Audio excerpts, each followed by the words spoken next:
Hey guys, my name is Donita and welcome to my channel. If you're a returning subscriber, welcome back. And this is your very first time here, please let me know in the comments below how you found my channel. On this channel, I do clothing hauls, black love, travel vlogs, and of course, my main wig review. So we gonna dive into some things with this unit, okay? We gonna be right back.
Welcome back. So today's unit was sent to me by Divas. It is the Outre EveryWear lace front wig in the style EVERY25, 10 inches in the color 2. And this is what the front of the stock card is looking like. This unit does range on Divas' website for $31. So thank you for kindly sending me this unit.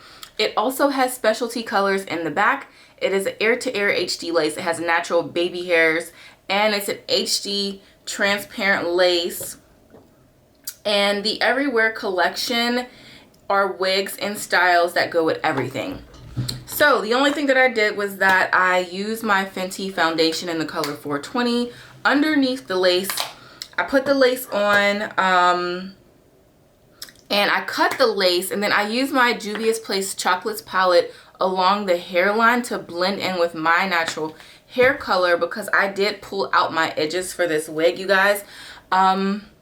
And I also laid down my own natural baby hairs off camera because your girl was struggling trying to make this wig work. So I think I did a pretty good job. I also went in with the middle part right here with my Fenty foundation as well. But y'all, I'm gonna be completely honest. I think I'm done with the Outre EveryWear collection. I just don't like their wigs. I feel like it's a rush job. Outre is an amazing brand. They always do great for their wigs, but for some particular reason, the EveryWear collection is just not it for me. Yeah, like I was struggling because it's a plop and go, but it just doesn't look natural. It was looking wiggy, and I just didn't like the lace. I didn't like the blending. I didn't like none of it. So there you have it. This unit is 10 inches long. It is shedding a little bit. There isn't any tangling. As far as the hair texture, it doesn't have a, it's more on the silky side. It's not an actual silky texture, but it's just, it's giving wig. It doesn't look natural. It doesn't look like it's coming out of my scalp, you know. So there you have it, you guys. I do think it could be shaped a little bit more. There are like some straggly pieces of hair. But yeah, so let me know what you guys think in the comments below. This was a quick, easy, fun video. Don't forget to give me a thumbs up. Make sure you guys subscribe, hit that notification bell so you can get reminders every time I post a video, and I will see you guys next time. Namaste.